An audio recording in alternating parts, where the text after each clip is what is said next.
Greetings, ladies, gentlemen, and others. I am the Guardian, and welcome to...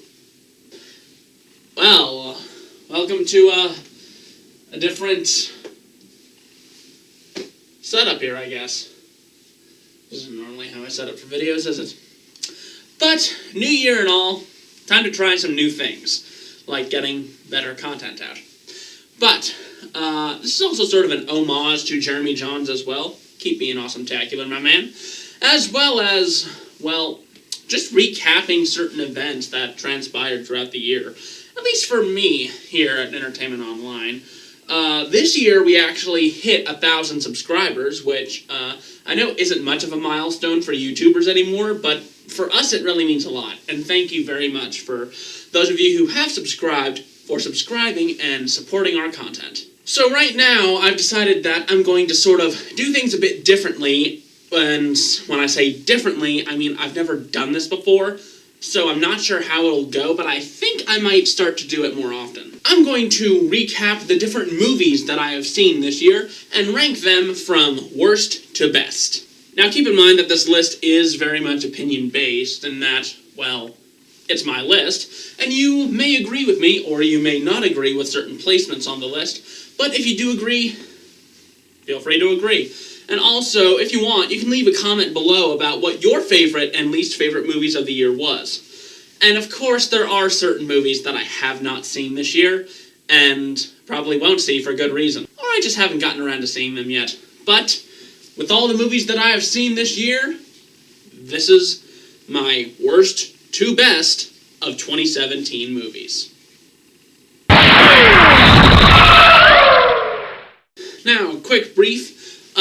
If you want me to do reviews of these movies as well, or any of us here to do a review of any of the movies that are on this list, leave them in the comment below with specific detail that you would want us to review them. These themselves aren't reviews of the movies, but I will give my quick thoughts about each and every one of them. Whether I liked them, hated them, or just thought they were sort of meh. So, let's get started.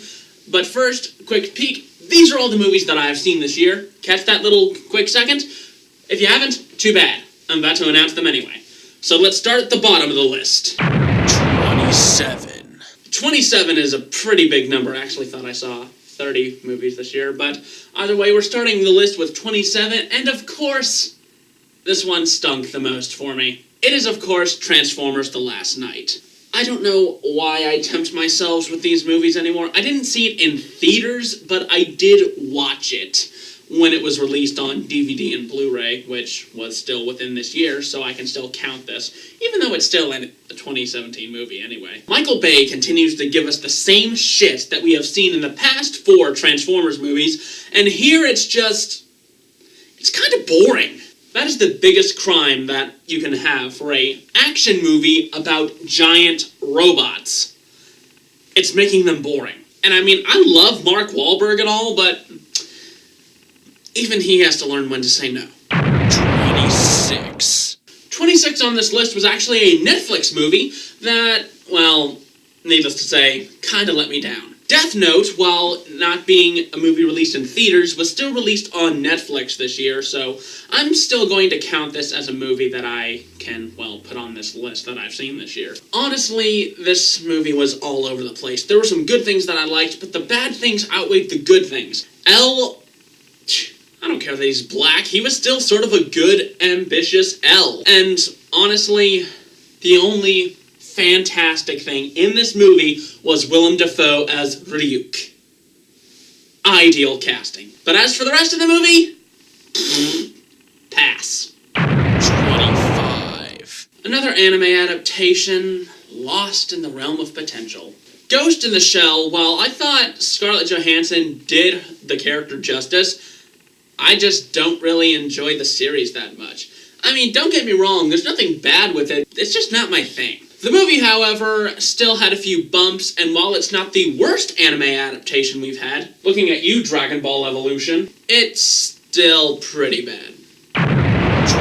24. A movie that I caught at the very beginning of the year was Triple X, The Return of Xander Cage. Now, given that I had never seen any of the other Triple X movies, with good reason perhaps, but this movie was still sort of a dull package. I mean, Vin Diesel is very much entertaining in the way that he is Vin Diesel, and some of the other characters have their unique personalities that I would actually love to see them in another movie, just probably not Triple X. I mean, the idea is so ludicrously stupid that only Vin Diesel and few other people could get away with making the idea awesome, but for some reason it was just sort of bland and run-of-the-mill. Nothing really unique except for the characters. The characters were great and all, but they should have been given a better script. 23. From one Vin Diesel movie to another Vin Diesel movie, we have Fate of the Furious, the 8th movie in this franchise of Fast and the Furious films that probably won't stop until they've hit number 10.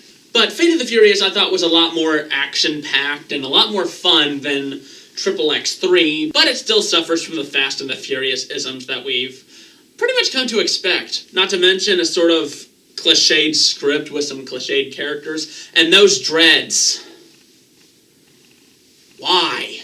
It was a fun movie, but I still think that it could have been a lot better. 22. Sadly, it doesn't live up to the first movie, but Kingsman: The Golden Circle was still sort of a fun film, even though it's pretty much nigh impossible to live up to the hype of, as well as, well, the first Kingsman movie was just so good, and this sort of lacklustered it a bit. There were several scenes cut, apparently a different ending for some of the other characters, and a lot more development for Statesman, which really would have been pretty damn cool. That and the villain's plan is kinda stupid. Although, I might watch it again, just to see Eggsy kick all sorts of ass, but I would have liked it better if they had put back the scenes that they cut. 21. Now, I'm not normally one for horror movies, even though this isn't exactly a horror movie as much as a jump scare fest, but Happy Death Day legitimately surprised me. I never expected to like this since I thought it was the run-of-the-mill jump scare movie sort of thing, but the premise is actually like that of Groundhog's Day, and we do see actual development for our main heroine. Plus the mystery of who's trying to kill her constantly, while obvious for some, actually had me going until the very end. Maybe that just goes to say that I'm dumb, but I figured it out eventually. It was an okay movie. 20. Split. Just Split. It was not what I expected from Shyamalan. First of all, James McAvoy continues to show his stuff in this role, and I look forward to more stuff with him in it. But while there were a few twists and turns here, this movie actually had me on the edge of my seat, and I didn't expect that. Plus, there were a few hints and nods to some of his other films, so does that mean that we're eventually gonna get a Shyamalan cinematic universe? That might be fun for all the wrong reasons. Although James McAvoy kills it in this movie, and honestly, it was legitimately suspenseful. 19. Tra-la-la! Captain Underpants, the first epic movie, was so damn fun. I love this movie more to the fact that I used to read the books, but it also did justice as trying to do its own thing. Plus, Kevin Hart as George is something I did not expect, considering, well, it's a grown-ass man playing a young boy. However, they somehow made it work. They sort of amalgameshed the first 4 books into one movie, and it makes me look forward to seeing what else they do if they decide to give this movie a sequel. Now, of course, Captain Underpants is just one of those weird-ass characters that we just adore no matter what. And I think that they did him justice with this movie, though I would be lying if I said it was perfect. A few things tend to be a bit droning and don't really make that much sense. It's still fun, though, and, well, let's just pray that we see less and less of the cosplays of this character. 18. From one superhero to another superhero, even though this is more of a league of sorts, Justice League could have been so much better. CGI was a bit clunky, the action scenes were fantastic to an extent, and Steppenwolf was just fucking dumb. But because it was an entertaining and actually fun movie with the DC heroes we all love, it sort of ranks higher on this list. Ben Affleck as Batman is always great. Wonder Woman continues to impress and amaze me. Aquaman should have been given more scenes. Cyborg, well, Cyborg, he's awesome. And of course, spoiler alert, it's not a spoiler anymore. You all know that Superman was in the movie at some point or the other. And we see an actual happy Superman. Not to mention his colors were completely colorful. The story needed a lot more work, but this does actually bring me hope for the DC Cinematic Universe. You know, I feel like I'm forgetting someone in this movie. Oh yeah, The Flash was cool too. 17. Limited release, but still a movie that I saw in theaters. And eventually released too. Yu-Gi-Oh! Dark Side of the Dimensions. If you saw the vlog that I did about this movie, you probably know my thoughts about it already, but I'll quickly wrap things up for you. It's Yu-Gi-Oh!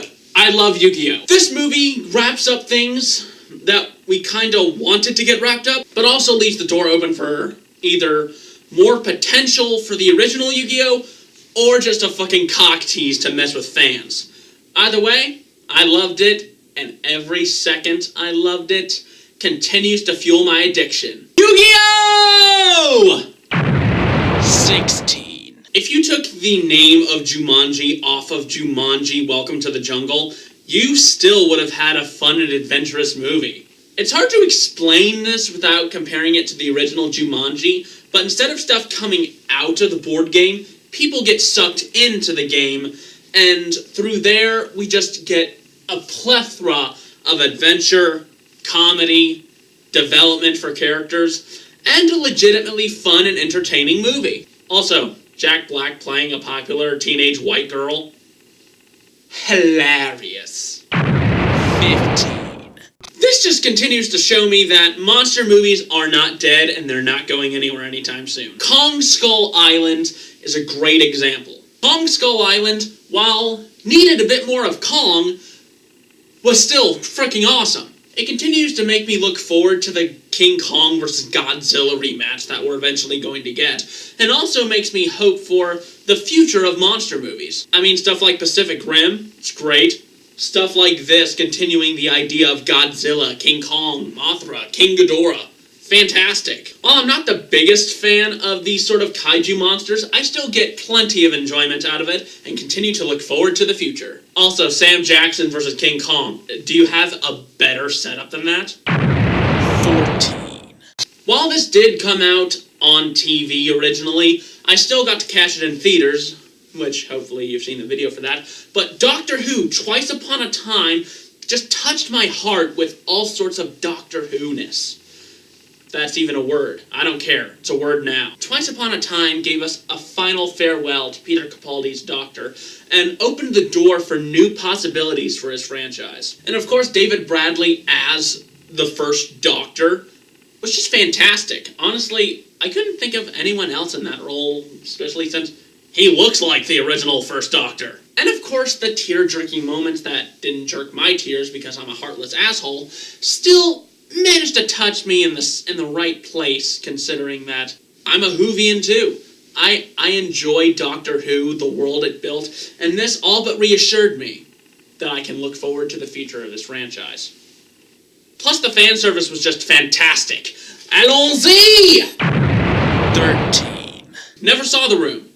This movie might make me want to watch The Room just to see how laughably bad it is. But The Disaster Artist brought me new respect for Tommy Wiseau. First off, James Franco plays this role as someone doing a Tommy Wiseau impression, but soon transforms into Tommy Wiseau.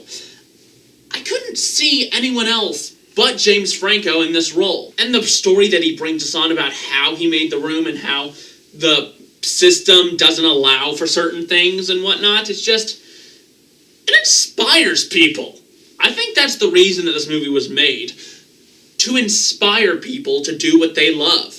I mean, I'm making videos, aren't I? But of course, the drama, the acting, the passion, and the scenes that were done so well to mimic the original scenes. Seriously, stick around to the credits of this movie and you'll see how closely they came to replicating the scenes in the original Room. But of course, there's just one thing that I have left to say about this movie. This movie is great! This movie is not bullshit! It is not! Oh, hi, Tyler. I hit her! 12. From a movie that's trying to inspire other people, to create new ideas that they just love themselves straight to a movie that pretty much states the most absurd things about capitalism. Lego Batman! After the success of the Lego movie, Lego Batman, while not automatically was sort of thought up, well, to be fair, we kind of expected that at some point. And of course, Lego Batman actually not only brings the humor of Lego Batman from the Lego movie, but actually develops him probably either before or after the Lego movie. Probably after. Either way, it's a legit sort of companion piece or a sort of tribute to all that is Batman, including references throughout his history, good comedy, and as well, actual emotion. This might actually be the first Lego movie to actually make me cry. And I love it for that. So if you haven't seen Lego Batman yet, well, try to get on that. But if you don't like Legos, what are you watching it for anyway? 11. This was not where I expected this to be on the list, but after thinking about it and seeing it again, things did start to flare up, but that doesn't excuse the fact that Spider-Man Homecoming was still an adventure that I loved to join. After the success of Civil War, we were dying to see this new Spider-Man in his own movie, and for the most part, we got exactly what we wanted. And of course, the one thing that I cannot stress enough is that we have a villain that is not Doc Ock or the Goblin. And honestly, Michael Keaton as the Vulture was just bravo, sir. Now, while this movie is still sort of its own solo thing, it does bear the sin of also being a build-up movie. It gave us teases for future events down the line, future villains, and honestly, it's not that bad. I don't care what anyone says. I like the ideas that they put in this movie, although I will say that, guys, did you forget that Spider-Man had Spidey sense? Either way, still one hell of a ride. Number 10. Hit the top 10, people. Now, these movies were definitely ones that I loved above the other ones, although there were a few times where I had to switch them back and forth. But of course, my nostalgia and love for this franchise brought this one up into the top 10. Go, go, Power Rangers! I enjoyed this new take upon these characters, and I love the changes that they made to them. Bryan Cranston as Zordon was pretty much expected at this point. Changing the different races for the characters, I don't mind, considering that, well, they're their new own characters, in a manner of speaking. They bear the same names of the original cast and the original Mighty Morphin team, but they still feel like their own sort of new universe. And I look forward to more of that, so if you're a fan like me, check it out. And of course, we're all looking forward to the reveal of the Green Ranger and Lord Zedd. But until then, go, go, Power Rangers! Number 9. So after losing his wife and his dog, he loses his house. So what's he gonna lose in the next movie? But besides that, John Wick 2 just seems to continue to blow my mind. I never expected to like this guy, but after seeing the first movie, I knew I had to see the second one. And the second one guarantees what I thought in the last movie. You do not mess with John Wick. And of course, this role brought Keanu Reeves back into the spotlight, especially since he was mostly known for The Matrix and Bill and Ted's Excellent Adventure. And he does his damnedest to make this role his own. And I just love it. I realize that most of these past quick thoughts about these movies were me just boasting about what I liked about them. And isn't that what you mostly do? But besides that, it was still a really engaging story with some real tension too. And let me tell you, I need to see John Wick 3. If there's gonna be a John Wick 3. Either way, check it out if you haven't already. Number 8. Another gritty movie right behind John Wick 2? What are the odds? Either way, Logan is the perfect farewell piece to Hugh Jackman as Wolverine. And that kid who played X-23 was fucking fantastic. It's sort of a farewell piece to the X-Men, even though they're sort of still doing the X-Men with, like, James McAvoy and such. But it's, as far as I know, it's a good farewell to the X-Men that we saw before them. Back when it was Hugh Jackman as Wolverine with Patrick Stewart as Xavier. And truth be told, it gets you right in the feels. It's sort of a perfect farewell to someone who has been playing this role for almost 20 years. In fact, I actually think it might be 20 years that Hugh Jackman was Wolverine. Eesh. But we still love him for it, and we admire this farewell piece, and for not doing any of the other shit that they thought they were going to do. Seriously, I heard there was a deleted scene where Deadpool was going to resurrect him. Only Deadpool would do that. But even he couldn't bring himself to do it because it's Hugh Jackman. And with all the respect that I can muster in this final say, farewell to Wolverine. Number 7. I was hooked on a feeling for the first one. Now I'm hooked on another feeling for Guardians of the Galaxy Volume 2. More bizarre music choices that we tend to love throughout strange action scenes, and of course, more action from our Guardians of the Galaxy. And I look forward to seeing them in Infinity War, but here, it sort of expands the universe of these characters and sort of develops them more. Also, who can hate Baby Groot? He's just so cute. Action, comedy, and adventure. Wait, did I say adventure already? Nah, I don't think I did. Besides that, I enjoyed it. I'm pretty sure you will too. Number 6. You know, honestly, I'm not too sure how most of you are going to react to The Last Jedi in this particular spot. But personally, I think this is where it belongs. In the top 10, but not the top 5. Regardless of how you feel, I still enjoyed it. It sort of gave us more to look forward to with the final movie in this new trilogy. If it's going to be a trilogy.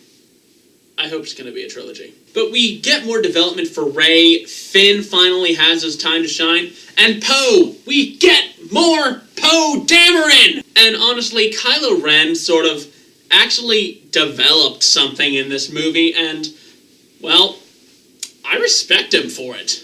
Now, I will say that there are a few things that I do have to complain about with me not being the biggest of Star Wars fans, but I will say that I did enjoy this a lot more than I enjoyed The Force Awakens, despite The Force Awakens being pretty cool. But you can say what you want.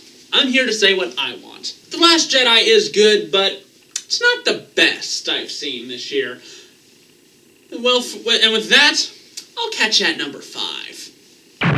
Number 5. At number 5 was a spectacular surprise for me, and that is Wonder Woman. I love that they actually gave some hope and fun to this DC character before we got Justice League. Wonder Woman is one of the most underrated characters in the Justice League, as well as the DC Universe, and truth be told, this movie proves every one of those statements wrong. She kicks ass, she's kind, she's hopeful, and she makes mistakes. After all, she's a superhero, and even superheroes tend to make mistakes just like normal people. While I do have my own complaints about this movie, particularly with the villain, I will say that it pleasantly surprised me, and it was a nice sort of refresher when we had such dark and, well, disappointing DC films up to this point. So with that, Wonder Woman is considered to be, well, in my opinion, a wondrous marvel. Number 4. Number 4 is Baby Driver. I loved Baby Driver. Truth be told, I love every one of Edgar Wright's movies, and it's hard not to be impressed with the guy. With all the different sort of techniques and maneuvers he did with this movie, it's very difficult not to be impressed. And of course, the premise, while very simple, had me on the edge of my seat the entire time. Plus, Jamie Foxx. Man, you can do so much, and in this movie, you're just straight crazy. But what can you say about a guy called Bats? Regardless, Baby Driver is okay in my book, and I might actually check out some of those songs that they played in the movie. But if not, I'll just watch the bank robbery scenes over and over again. Those were great. Number 3. We've made it to the top 3. Now, these movies were sort of interchanged between one another a few times that I honestly didn't expect they would, but with the final verdict, I will say that it has taken the number 3 spot. I didn't expect to like this movie. I didn't want to go see it. But with much less regret than expected, I enjoyed myself. sort of a new take on the whole horror aspect of Pennywise the Dancing Clown. And personally, I hate clowns, but I love Pennywise. Fear, adrenaline, suspense, actual consideration for the source material. While I will say that the older version with Tim Curry as Pennywise does have a lot more personality, this one had a lot more fear and suspense. And none of those cheap sorts of things with jump scares and all, like legit suspense. After seeing this movie, I personally look forward to the next part in this franchise, despite it may take us 27 years to get there. Thank you to those of you who actually read the book for getting that reference. Number 2. At number 2 sits Thor Ragnarok. Finally, a good Thor movie! While still sort of a build-up for the rest of the Marvel Cinematic Universe with cameos from Hulk and Doctor Strange, it's still a great Thor movie. Legitimate suspense is thrown in with this thing while we catch Thor being sent to essentially the end of Asgard. There's some great acting from Chris Hemsworth. Mark Ruffalo continues to show his stuff in a new sort of situation for him as the Hulk. And also, the Hulk can finally talk. Not sure how I feel about that. But it's still a nicely woven together movie with so many pleasant things that continue to surprise me. Like, I never expected Jeff Goldblum as the Grandmaster to work, but can we just get a movie about him? You know what, scratch that. Just put him in another movie. Either way, I look forward to seeing him again in Infinity War, and, well, just more Thor, because Thor is mighty! Number 1. We've made it. Number 1. The best movie that I have seen all year is, without a doubt, the Emoji Movie. Ha! Nah, I'm just kidding. Get that shit out of here. It's actually War for the Planet of the Apes. A great conclusion to this new trilogy of Planet of the Apes movies that I really didn't expect to love. Great care and compassion was given to the character of Caesar, and while the titles really don't make sense, truthfully, Dawn of the Planet of the Apes should have been called War for the Planet of the Apes, and then War for the Planet of the Apes should have been called Dawn for the Planet of the Apes. Despite mixing up the titles, it still gives us a great closure to this. And if they give us more Planet of the Apes movies like this, I happily welcome it. This movie legitimately made me cry. It actually made me feel so much for this CGI monkey that it just blew my mind. And of course, even more suspense thrown in with how desperate humanity is now. And I mean, it's fantastic. Hail Caesar! And that was my list of apparently 27 movies from 2017. Kind of works out in a way, doesn't it? 27, 2017. Either way, I hope you enjoyed this, and if there's any of these movies that you'd like us to review, please leave them in the comments below, and feel free to let us know what your favorite and least favorite movies of 2017 were as well. So, this once again comes to the end of another year. I've had a lot happen this year. Truthfully, I don't remember most of it. But, from what I do remember, it was either great or horrible. Either way, thanks for watching. And of course, I'm the Guardian. And we'll have more stuff out for you when the new year comes around. So, once again, thanks for watching, and I'll catch you guys on the next rerun. Farewell. Also, no, I'm not getting rid of the screwdriver.